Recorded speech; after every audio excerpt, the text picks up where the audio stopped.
So much of what you do during the day depends upon how you went to sleep the night before.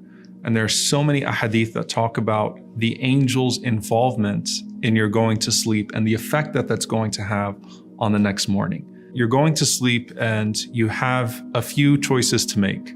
Number one, you're really tired. So am I really going to recite all of the adhkar, all of the remembrances that the Prophet ﷺ recommended that I recite at this time, or should I just leave this to later? Do I really get up and do wudu right now, as is the sunnah of the Prophet ﷺ? Do I go to sleep in that state of purity? I'm having a hard time going to sleep, so should I pull my phone out and start looking through my social media, send a few text messages, watch a few videos? There's so much that you can do in those last moments before you sleep.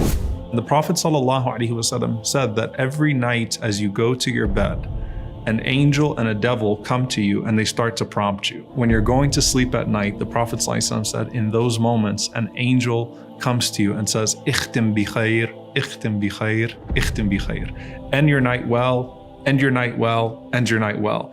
And then a devil comes and says, end your night in evil, end your night in evil, end your night in evil. End it with a bad word, end it with a bad sight, end it with a bad exchange, end it with something evil, because our actions are judged by their endings. Okay, right? So this is your last moment of the night and you're going into death, right? Because at night when you sleep, it's al-maut as-sughra. It is your minor death. You don't know if you're waking up the next morning. Your souls go back to Allah subhanahu wa ta'ala. So just as you live your life and it's those last moments that count so much, such is also the case when you're going to sleep. So the angel says, "Ikhtim bi khair." End your night with dhikr, end your night with the remembrance of Allah, end your night with some Quran, end your night with those good things, not those things that are bad. And there are so many different things that the Prophet ﷺ mentioned that we should do at night, and they do involve the angels. So one of them, the Prophet ﷺ said that when a person makes wudu, he said, purify your body so that Allah subhanahu wa ta'ala may purify you at night. For when a person goes to sleep in a state of wudu, Allah subhanahu wa ta'ala sends an angel that spends the entire night at your head.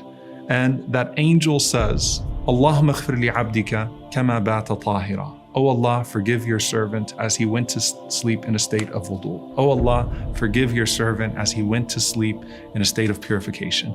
And he keeps on making dua for your forgiveness throughout the entire night, just because you took those moments to make wudu, you took those moments to wash yourself and purify your body before you went to sleep. The Prophet ﷺ also mentioned Ayatul Kursi.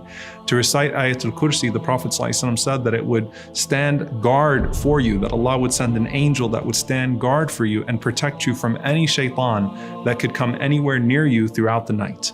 And so just by making wudu, just by reciting Ayatul Kursi, by reciting those things, you have an angel that stands guard for you. You have an angel that seeks forgiveness for you throughout the night. You end your night well. So if you die that night on dhikr, then you return to Allah subhanahu wa ta'ala in a state of remembrance, as opposed to in a state of whatever it is that you were doing before you went to sleep. And if you wake up in the morning, you wake up already oriented towards Allah subhanahu wa ta'ala, ready to cling back to those things that you went to sleep with, so that you can continue your direction and your pursuit of Him.